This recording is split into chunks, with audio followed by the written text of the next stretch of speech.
So last time we got to talking about amines a little bit, and we're going to continue that today, hopefully get as far as we can and finish it up. So there are some amines that are fairly interesting, especially this time of year. Histamine, you all know this one if you suffer from allergies.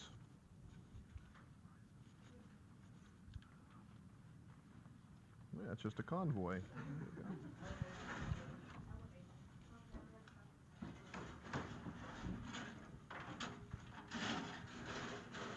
So this is a simple amine. You can see that the histamine structure, we have a primary amine over here on the end. And then we have this ring. How would you describe that ring? It is conjugated. How else would you describe it?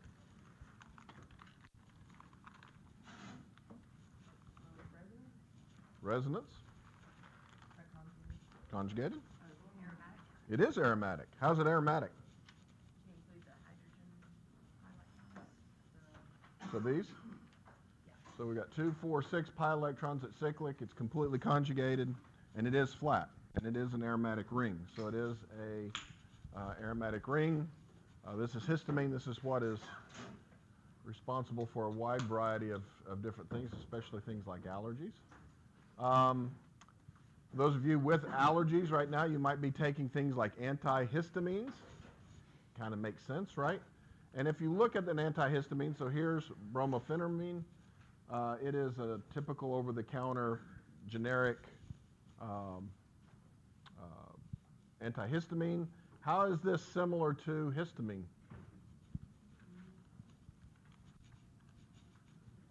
How's it similar?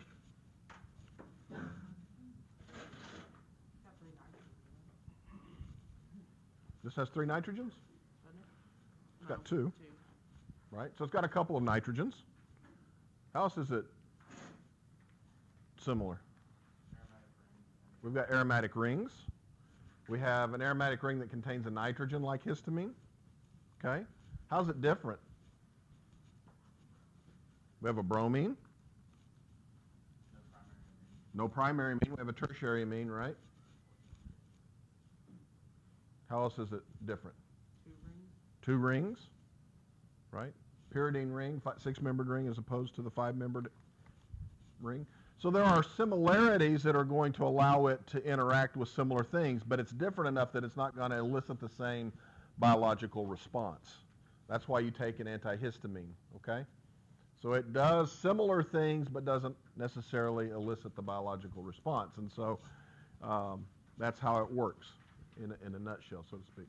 And then if you happen to suffer from ulcers, you might take Tagamet. And Tagamet, of course, is this anti-ulcer drug. And again, you can see we have various nitrogen-containing species within that molecule. So amines are useful compounds for a variety of things that you might take over the counter, for example. There are some other interesting amines that many of you might rely on. Caffeine in the morning, so your Starbucks rush, right? It's in the amine category. If you look at this structure, you can see a lot of nitrogens. Caffeine, of course, is a stimulant, right, to a certain degree, and kind of wakes you up in the morning. Many of you can't get started without your coffee or whatever your caffeine source is. Caffeine is a drug. If you are addicted to caffeine, you are addicted to drugs. Okay, it's a socially acceptable drug to be addicted to. Okay, so usually we don't have a stigma associated with this one. It is toxic. It is a poison. Okay, if you can overdose on caffeine, and you can kill yourself. Okay, it takes quite a bit to do that. Okay, usually gets processed faster than you can drink it, but it is possible. Nicotine. Right, this is the addictive component of tobacco, right? So if we look at nicotine, you can see we've got an aromatic ring, pyridine ring. We've got, what kind of amine is this? It's tertiary, and it has 1 chiral center. And there's actually a lot of research going on how you can take nicotine and convert it into other useful things because it contains a tertiary amine, it contains a pyridine ring, and it contains a single chiral center. And so Tobacco companies actually have been spending an awful lot of money recently in trying to figure out other things that they can do with nicotine, how they can use it to manufacture other things other than just cigarettes, because cigarette smoking is on the decline, which is a good thing, and so but they'd like to stay in business, so they're trying to find other uses for something that they grow. Nicotine is quite toxic. In fact, it doesn't take much nicotine if you directly ingest it to actually kill yourself. And there's an old rumor, I don't know if it's true or not, but I heard once that during World War II, spies carried 2 large cigars with them, not to smoke, but in case they got captured, they would eat them, and it would kill them. There was enough nicotine in those cigars to cause death, and so nobody usually would take away somebody's cigars if they were captured, and so it was kind of a suicide type thing. Okay, so if they got caught, don't know if it's true. It makes for a nice story. Look it up, see one of these days. And then here's conine. This is the alkaloid that's isolated from hemlock. This is basically what was in the tea that Socrates drank. It's a very toxic material. So amines are very, very useful, but as you can tell, they're also quite toxic. Primary, secondary, and tertiary amines can have very toxic effects. So everything from stimulants to addiction for smoking to basically a suicide tea. Okay. Another interesting amine is dopamine. Dopamine is a useful neurotransmitter, right? And so basically what happens is dopamine allows for the communication between in the nerves. Okay, I'm not an expert in this particular area of biology, so I'm not going to spend a whole lot of time talking about it. But basically, dopamine gets generated when it's needed, and so it gets released, and it allows for communication across the synapse and allows for a variety of brain functions to occur. So again, it's a primary amine. It's useful. It has an aromatic ring. It's got these 2 alcohol groups or phenolic groups on the aromatic ring. And it turns out that dopamine, you don't really have any free dopamine in your system, because it would create a problem. So it gets uptaken, whatever the word is, and utilized pretty much so on demand. Let's talk a little bit about how we can prepare amines. The easiest way to imagine making an amine is to take some type of alkyl halide, probably an alkyl bromide or an alkyl iodide, and reacting it with something like ammonia. Ammonia, we know, is a pretty good nucleophile. The lone pair of electrons will attack the carbon. The leaving group will leave. We'll end up with an ammonium salt, which then gets deprotonated by extra ammonia, and you end up with ammonium, whatever the salt happens to be, if this is chloride, bromide, or iodide. And you end up with a primary amine, okay? There's a problem with this synthesis, however. This is not a good way to make primary amines, because it turns out that the product primary amine that you make is actually more nucleophilic than ammonia. So it undergoes alkylation, and it makes a secondary amine through the same type of process. But lo and behold, this is actually more nucleophilic than the primary amine. And so it undergoes an SN2 reaction till you get a tertiary amine, which is still fairly nucleophilic, and it will undergo SN2 reaction to form a quaternary ammonium salt. This is a great way to make quaternary ammonium salts, and those are useful. Nothing wrong with quaternary ammonium salts. You use them in your hand soaps. That's what's typically used as the antibacterial agent in antibacterial hand soaps, is some type of quaternary ammonium salt, and this is a great way to make those types of things. So if you want to make a primary amine, this really is only practical if you have a huge excess of ammonia. So I'm not going to use real terms here, but let's suppose you have a swimming pool full of ammonia and a thimbleful of alkyl halide. This probably will work okay. But that's not practical, right? You would have to have such a large excess of ammonia to keep these other reactions from occurring. That it's just not very practical. And so we need ways in which we can make primary amines effectively. We need ways in which we can make secondary or tertiary amines effectively.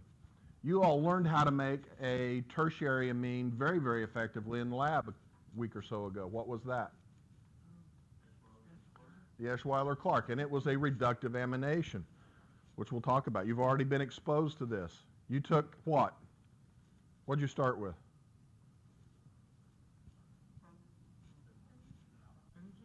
Well, you did use an aldehyde. That aldehyde was formaldehyde. Well, what kind of amine did you start with? Primary, secondary, tertiary? You started off with a primary amine, right? And you did the Eschweiler-Clark, and what was your product? Tertiary. The Eschweiler-Clark reaction is actually very good at making tertiary amines. It doesn't over-alkylate and make quaternary ammonium salts, but it's very difficult for it to stop at the secondary amine. Okay, so Eschweiler-Clark is very good for making tertiary amines, but we need ways in which we can make primary and secondary efficiently as well. Okay, so this, in theory, works on paper. Practically, it stinks. Okay, so if you look at any of these types of reactions, whether it be with ammonia or some type of amine, if you have an alkyl halide around, you're going to ultimately get over-alkylation. And by excess here, they mean a huge excess to make this even somewhat practical. And I would argue this isn't really practical. Okay, this is going to continue to react with the alkyl halide and eventually give you a quaternary ammonium salt. So we need other ways to do this. And the other way to do this is to use what's known as the Gabriel synthesis. And the Gabriel synthesis is very useful for making primary amines. Okay, so it makes primary amines very, very efficiently. And the way that we do the Gabriel synthesis is we use this little molecule called phthalimide. And if you look at the hydrogen here, this hydrogen has a pK of about 10, meaning that it's easily deprotonated with potassium or sodium hydroxide. And why would it be easily deprotonated with potassium or sodium hydroxide? That's right. So the pK of the base is 16. The pK of the acid is around 10. So should the equilibrium lie to the right or the left? To the right. And it's a complete reaction. Okay? And so, in fact, sodium or potassium hydroxide will deprotonate this, make water, and you get the thalidomide anion, which is resonance stabilized. And the fact that it is resonance stabilized through these three resonance structures indicates why the pK of this particular hydrogen is so low. It's around a pK of 10. Okay, so we can deprotonate it quite easily. Okay. Now, this nitrogen atom with the negative charge is actually pretty nucleophilic. It's a pretty good nucleophile. Why would it be a pretty good nucleophile? When I have three resonance structures, only one of those resonance structures has the negative charge on nitrogen. The other two have it on oxygen. Why is it the nitrogen? Why is it that it's the nitrogen that's the nucleophile and not the oxygen?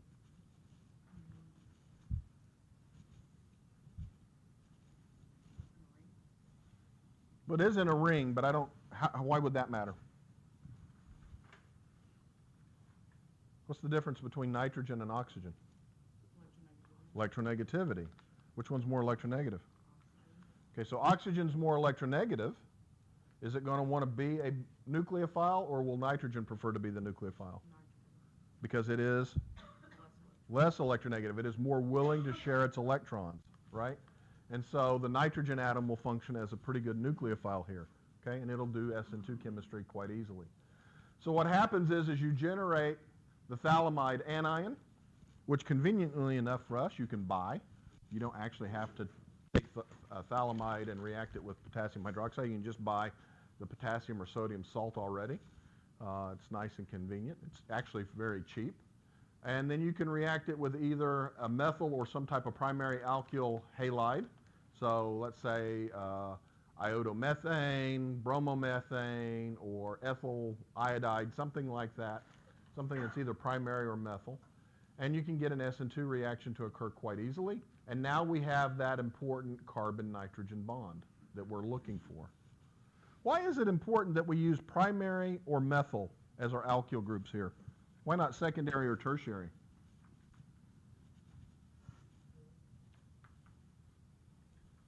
Pardon?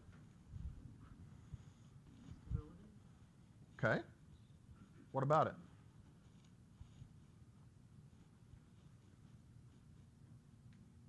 What would happen If Michael threw in a tertiary alkyl halide here, we could make a carbocation, but probably not under these conditions. Steric hindrance has something to do with it. We're trying to do what kind of chemistry? SN2. So what's going to happen if he throws in a tertiary alkyl halide? It's not going to do SN2, but it will do something. What will it do? It could do SN1, but I just mentioned probably under these conditions we're not going to get a carbocation. We're going to get eliminations. So when you're using secondary or tertiary alkyl halides, you have to worry about E2 eliminations because this is still a base, right? And so this will work best for substrates that only favor SN2 chemistry. We now have the all-important carbon-nitrogen bond we have, and that cannot over-alkylate. Why can that species not over-alkylate? There's a lone pair of electrons on that nitrogen, right? I just haven't drawn them. Why won't it over-alkylate? I think you were on the right track, Jack. Pardon? They are? They are. That's exactly right. So those lone pairs of electrons on nitrogen are resonance delocalized over those two carbonyls. So are they going to be nucleophilic or not? They're going to be of low nucleophilicity. Okay? Could I get it to behave as a nucleophile? Yes, if I kick the heck out of it. Okay? But under normal reaction conditions, they're not going to behave as a nucleophile. And so we can control this quite easily. So now we have all the makings of a primary amine. We have a single carbon-nitrogen bond on the part that we want. What we have to do now is remove all of this. So all of this part of the thalidomide is really acting as a what? Well, we're going to make it leave, but it's a different type of group I'm thinking of here. It is a protecting group. So it's protecting that nitrogen from over-alkylation. And so we've just made the carbon-nitrogen bond that we need, and now all we have to do is remove this protecting group. And there are two ways to remove this protecting group. Actually, there are three ways. I should be careful here.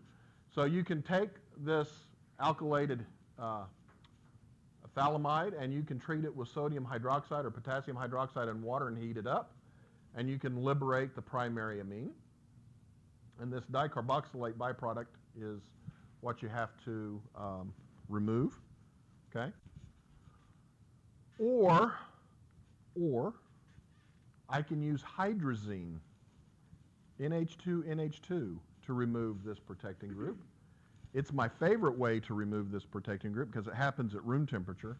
Hydroxide, you typically have to boil this.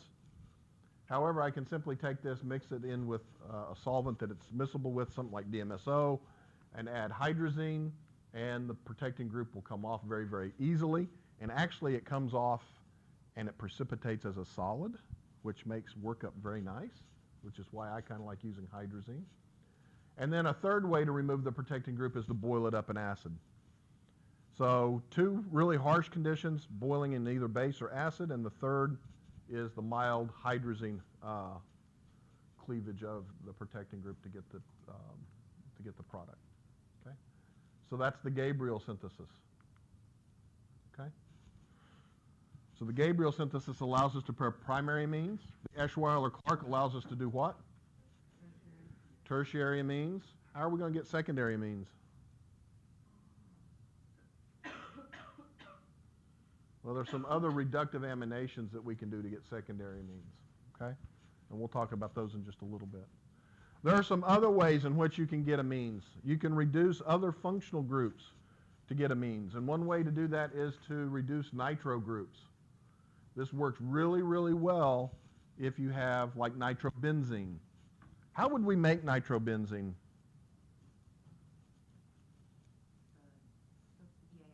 EAS, electrophilic aromatic substitution, a substitution reaction, absolutely. What were the reagents for that? Yep, mixture of nitric and sulfuric acids. Benzene, we'd get the nitrobenzene. We just made the important carbon-nitrogen bond, but maybe we don't want it to be a nitro group, we want it to be an amine. We can simply reduce the nitro group to the amine very, very easily. And there are several ways to do this. You can use hydrogen and palladium on carbon. Works just fine. You can use iron and HCl, or you can use tin and HCl. All three of these will give you the primary amine upon workup. Okay? Now, if you were to come to my lab and actually wanted to run this reaction, which one might you choose? Tin and HCl would be perfectly fine. Why would you pick that one over, let's say, hydrogen and palladium and carbon? Hydrogen's a gas, difficult to work with, although it's possible, and palladium's expensive, right? Although it's a catalyst, it's still an expensive catalyst, so we might want to try to avoid it, right? If I was to go into the lab, I would actually use the iron and HCl, because all you got to do is grab a bag of iron nails, cut them up into little chunks, throw it in there with some HCl, and you can make the reaction work quite easily. You can also make primary amines from the reduction of nitriles. So if you take a nitrile and you reduce the carbon-nitrogen triple bond, you can get a primary amine very, very easily. To reduce the carbon-nitrogen triple bond, however, you have to use lithium aluminum hydride. Sodium borohydride does not do this reaction. You need something strong like LAH. LAH will reduce the the nitrile to the primary amine. What are the dangers of lithium aluminum hydride? It's very reactive, right? We've got to avoid water. If it comes into contact with water, what happens? Explosions, right? And so notice it is first, step one, lithium aluminum hydride. Step two, water. Not lithium aluminum hydride / water, not lithium aluminum hydride water. So if you get something like this on your bonus question where you actually have to write things out, you have to say first and then second, right? You have to show it as two separate steps, or it's not going to work for you, right? How do we make nitriles? So Anna comes into the lab, she wants to reduce a nitrile, but she doesn't have the nitrile she wants. How could she make that nitrile? SN2 with what? An alkyl halide and cyanide, right? So you can take cyanide as a nucleophile, react it with an alkyl halide, make the carbon-carbon bond first, and then reduce the carbon-nitrogen triple bond to the primary amine. That will work just fine. All right. There are other ways to make amines that you need to know of, and the easiest way to make the secondary amines is to actually reduce secondary amides. What makes a secondary amide a secondary amide?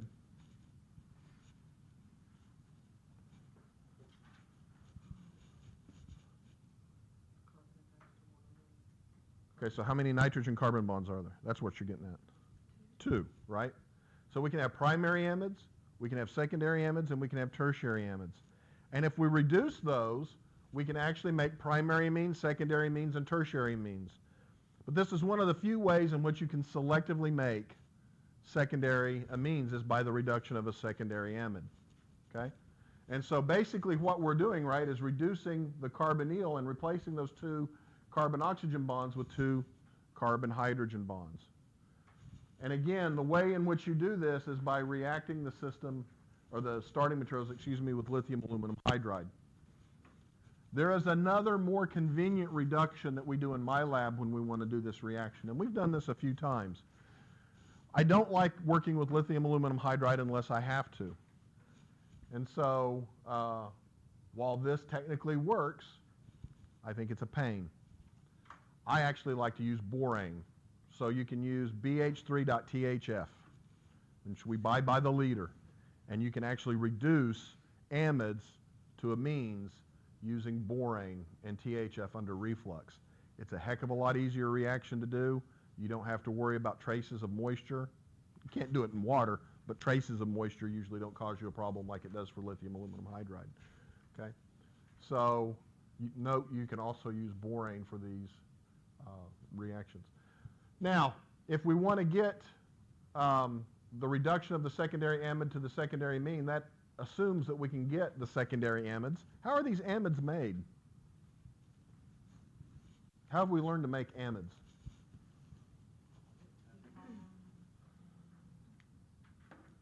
Carboxylic acids? Certainly a carboxylic acid derivative. So if I take a carboxylic acid and I react it with an amine, will it give me an amide? I don't get a ketone. Nope. What would happen if I had a carboxylic acid and amine? Actually, not nothing. It does just acid-base chemistry and makes a salt, right? So how do we avoid that problem? How can we convert the carboxylic acid into something with a better leaving group? An alkyl chloride or an acid chloride?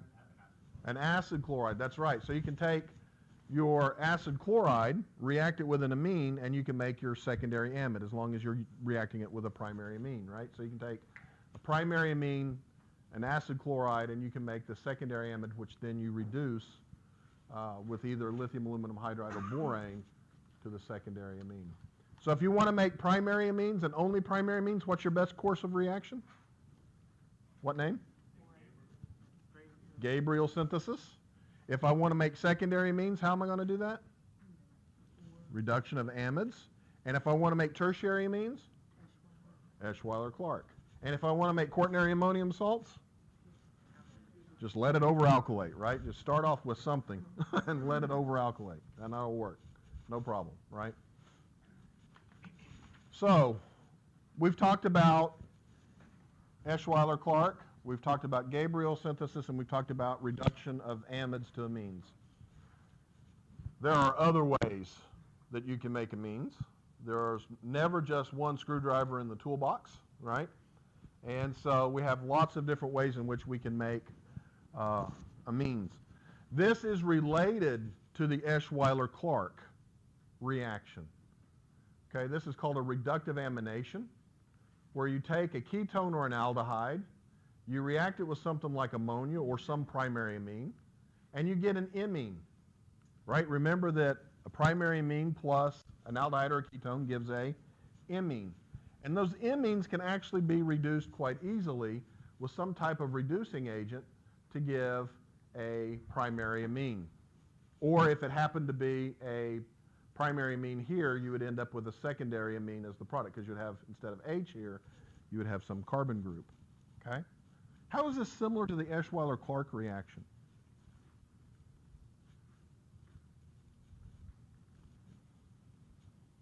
Well, number one, the Eschweiler-Clark reaction was a reductive amination.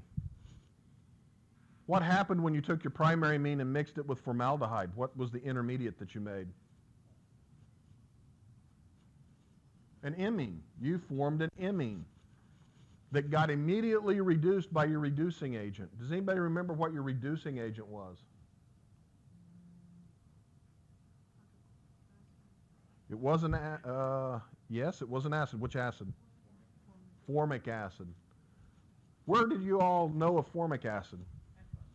Ant bites, that's right. So ants use formic acid, but formic acid is a pretty powerful reducing agent. I got a pen here. So does anybody know what the structure of formic acid is? Anybody remember?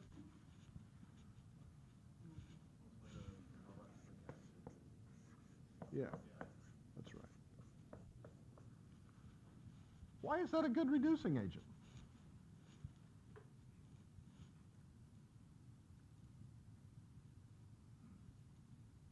Didn't know you had to remember stuff from lab for class, right? Why is this a good reducing agent?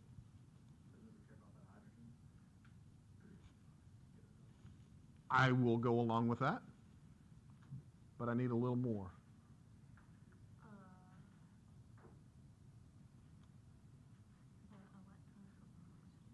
Uh-huh. Yeah? Yeah, there's electrons on oxygen. No, is that what it is? Is that what you use? The way I like to think of formic acid, if you look at the molecular formula, it's really nothing more than carbon dioxide plus molecular hydrogen. And hydrogen is a reducing agent, right? And if I think about this, it's acid, so this can dissociate, right? I can push arrows to where I actually have, and this isn't a retro arrow, it's just not a real reaction. So you can think of it like this. It's like H minus and H plus with carbon dioxide. Okay? This is extremely oversimplified view of it. But this lets me see that it's kind of like a hydride donor, right? This proton goes to protonate the imine intermediate, and then the hydride actually attacks the carbon of the imine, and that's how this reaction works. And so you can see that you really have an H2 equivalent in this molecule. Okay? This is not exactly how the reaction works. Okay? It is not quite that simple, but this gives you an idea as to why it behaves as a hydride donor. Okay? Anybody know how they used to get formic acid back in the day? They actually did. They would distill ants, which is kind of gross. But they'd go out and they would dig up these huge mounds of ants, put them in a big flask, and heat them until they popped like popcorn, and their formic acid would distill over. Okay? Pardon? PETA? Is that what you said? I don't know that PETA is concerned about ants. I'd be surprised. Time period were they doing this? Oh, this would have been in the 1800s. I mean, this would have been long, long time ago. Nobody would do this now. Did they know I mean, they were 'cause you- working with like formic acid, like trying to I believe it was. Yeah, I believe it was. Okay. So it turns out that formic acid works really well, but there's another reagent that also works really well for the reductive amination that's used quite a bit, and it's called sodium cyanoborohydride. How is this different than sodium borohydride? It's got cyanide. So one of the hydrogens from sodium borohydride is not there, and it is replaced with a cyanide group, CN. Okay?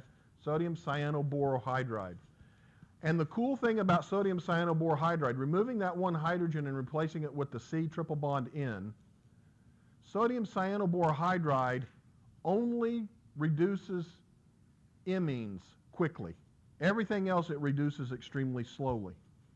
So if you have an aldehyde or a ketone and you throw in sodium cyanoborohydride, it's very slow to reduce that. I'm not saying it won't if given enough time, but it's really slow. However, if you put an imine with it, it will reduce that functional group quite rapidly. And so this turns out to be convenient. You can take a ketone, for example, and ammonia, okay, which is nothing more than ammonium hydroxide, and you can take sodium cyanoborohydride, mix all these things together in one pot, and you can make an amine. The first step is the ketone reacts with the ammonia to make the imine, which then rapidly gets reduced by the sodium cyanoborohydride. Okay? You can also take a ketone like this, these, and you can actually make this thing called amphetamine. Okay? This little ketone that you see here is what Mr. White in Breaking Bad was trying to make. He made that ketone, and then he reacted it with methylamine, not ammonia, and reduced that to make methamphetamine. Okay, that's the process for making meth. It's all sophomore level organic chemistry. Okay, the problem is this is a controlled substance. Even if I tried to buy that simple little ketone, I have to fill out DEA paperwork to have it on hand, because somebody from town, if they found out I had it, would try to steal it, because that's the tough thing to get a hold of. You get a hold of that, you get a hold of a little methylamine, you can do the reduction. Okay? You can do the chemistry pretty easily these days. Sodium cyanoborohydride will do this reduction very, very easily, but I would not use sodium cyanoborohydride if I was trying to make methamphetamine and sell it to my customers. And why is that? Cyanide's poisonous, right? So if any traces of cyanide remained in the product, probably going to kill off my customer base, right? So that's a controlled substance. Like, what do people use instead if they're gonna? Are you asking? I'm just curious. You're It's just like, curious? Because I mean, you have to fill out DEA paperwork. You do. to get it. There are ways in which you can easily convert, and I say easily, relatively easily convert carboxylic acids, which you can get into these ketones. And so that's what the people on the street try to do, is find things that they can use. The street chemists, that's right. Do they know that's what they're doing at all? You know, the street chemists are actually fairly savvy. I mean, they know what they're doing. Are they going to be able to push arrows and all that kind of stuff? Probably not. You know, they're using things that are available to them. And so the things that are available to them are typically impure. And so the products are typically impure. And so before your teeth rot out and your mind goes crazy, you'll probably die from some type of poisoning, to be quite honest with you. Most of them don't take the time to recrystallize well and to make sure that there are no, or you get blown up trying to make it. That's true, yeah. So the chemistry is pretty straightforward. But again, these are all reductive aminations. And for those of you who are Breaking Bad fans, just to let you know, methamphetamine is not blue. I don't know why they picked blue. It's something, but actually, my physical organic chemistry professor at the University of Oklahoma was the scientific advisor for Breaking Bad. And it's kind of, I don't know why she didn't tell him you can't use, I don't know. Anyway, blue ended up being there. Made for an interesting storyline, I guess. Okay. So let's skip that. You all need to know, or to remember, right, that amines are good bases as well as nucleophiles, and they will react with acids. So if we take a primary amine, react it with HCl, we get an ammonium salt quite easily. If we take an amine and react it with a carboxylic acid, we get a salt quite easily. The equilibrium always lies to the right here. This is why when Jack was talking about a carboxylic acid to make an amide, it doesn't work. So if Jack tried to take an amine plus this carboxylic acid and make a carbon-nitrogen bond, the acid-base chemistry happens first and that just doesn't happen. So what he would do is he would have to take the carboxylic acid and convert it to the acid chloride. And what reagent would he use to do that? Thionyl chloride. Yep, you were on the right track. So thionyl chloride will work. That's my favorite reagent. What other reagents will convert a carboxylic acid to an acid chloride? And the fact that you remember thionyl chloride, I'm happy. But there were two other ones that we talked about. PCl3 and PCl5. Okay? Those will also convert a carboxylic acid into an acid chloride. Okay? And so he could convert that carboxylic acid to the acid chloride, then react it with the amine and make the amide quite in a straightforward manner. So one has to recall the chemistry that amines do as acids and bases, or their acid-base chemistry first and foremost. Okay? We can use this to our advantage. So let's suppose that Erin has a mixture that was given to her, and the person says, well, I know I've got a primary amine and I've got some type of alcohol in there. I need to get the primary amine out. I need to separate that. She can use the fact that amines function as good bases to her advantage here. If you look at both of these are both going to be soluble in organic solvent. I think everybody will agree with that, right? So she takes this mixture, which might be difficult to separate otherwise, and she'll mix it with some methylene chloride, and she'll add it to a separatory funnel. Everything is in solution, okay? Then what she's going to do is she's going to add a dilute solution of hydrochloric acid, 10% solution, something like that. She's going to add, let's say, if we added 50 milliliters of this methylene chloride solution, she adds a 50 milliliter aliquot of the 10% HCl solution. And so the methylene chloride layer is on the bottom, the water layer is on the top, and we know that, right? And why is it the methylene chloride bottom is the bottom layer? It's dense. Yeah, it has a density greater than water, right? And now what does she do? Burp it 3 times, and then you just separate it. All right, you burp it 3 times. That's right. So she's going to put a cap in it, right? And she's going to shake it, and she's going to burp it a few times and do that. And what's that doing? It's releasing pressure, but why is she shaking it up? That helps separate it better. That mixes it, right? And then it allows the hydrochloric acid to come into contact with the amine. And what's going to happen when that happens? Okay, we're going to have 2 layers. We're going to have an organic layer on the bottom. We're going to have a water layer on the top. And the amine's going to go into the water layer now. Why is that? Because it's a salt. And salts are more, they don't follow that 6 carbon or that 5 carbon rule like the other neutrals do, right? They can kind of violate that. So nothing happened to the alcohol because again, we're just using dilute HCl, so it's not going to react, right? And it's going to stay in the methylene chloride layer. Now the amine gets protonated, and it goes into the water layer. And so now what does she do? You separate the layer. She's going to drain off the methylene chloride layer and leave the water layer in the separatory funnel, right? And in the separatory funnel, she's going to have this ammonium chloride in the water layer. And so now how is she going to get the free amine that she wants? Is that, did you evaporate the water? I could do that, and in doing that, I would get the ammonium salt, though. How do we get the free base back, the free amine? I don't think so. I don't think so. Jack? Throw some base in it. That's right. So now the water is still in the layer, right? And so what is she going to do? She's going to add some sodium hydroxide to it until it becomes basic. And so the ammonium salt now becomes the free amine, which is going to be soluble in what? Organic. So she adds some organic layer. So she adds some more methylene chloride. She shakes it up a few times, burps it, and now the free amine goes into the methylene chloride layer. Now she can take the methylene chloride layer, dry it, filter it, and then evaporate off the methylene chloride and end up with the free amine. So again, using acid-base chemistry allows us to separate these molecules quite easily. Okay? All right. A little more talking about acids and bases with amines. So ammonia has a pKa of just a little over 9.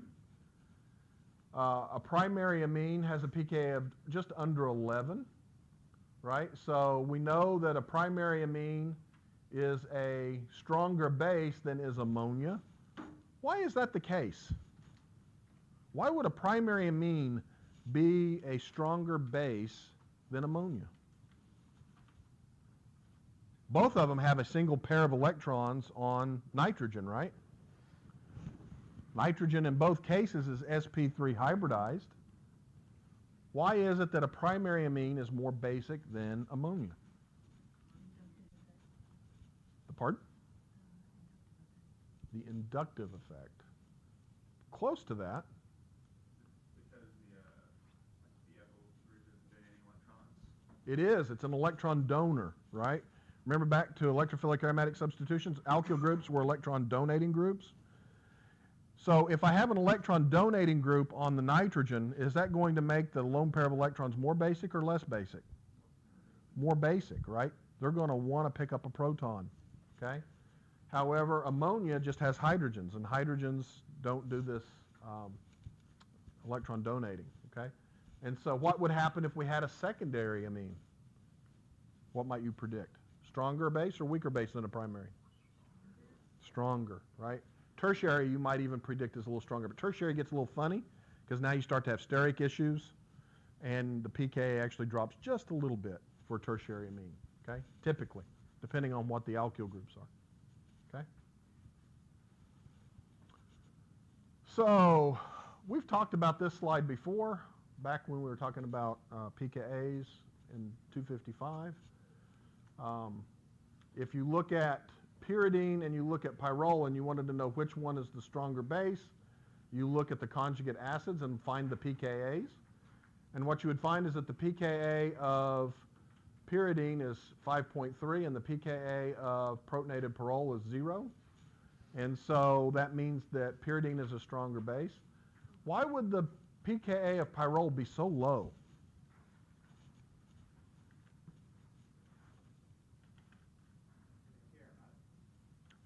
You're on the right track, but it's not anti-aromatic. It's non-aromatic, right? So pyrrole is what? Aromatic, and I'm going to a non-aromatic system. That's not very stabilizing, right? But if I go from pyridine to pyridinium, did I mess with the aromaticity? Not at all, right? And so that's why we see what we see in this particular case. One more named reaction. You all are going to hate named reactions. But it is the language that organic chemists use. When I walk into the lab and I'm talking to my graduate student, we talk in named reactions. I'll tell him, I need you to do a Gabriel synthesis today. I need you to do a Williamson ether synthesis today. I need you to do a reductive amination. I need you to do a Hoffman elimination, which is what we're going to talk about now. If you look at an amine, you might think, all I need to do is remove ammonia from this molecule and I can make an alkene. Just like we removed water from an alcohol to make an alkene. We can do kind of the same thing with amines. However, the chemistry is completely different. If we took an alcohol and tried to make a alkene, what did we do? We reacted it with acid, a dehydrating acid, right? Here we can't get away that easily. Here we have to do a 3-step process, which is kind of a pain, but it works pretty well. You take your primary amine, you react it with excess iodomethane first. Then you take that product and you mix it with silver oxide, which is really silver hydroxide when you place it in water. You can think of it this way. And then you heat the living daylights out of it. We call it pyrolysis. You pyrolyze it. And you can eliminate these elements and get an alkene. Okay? And so this type of reaction is called the Hoffman elimination. What happens in the first step?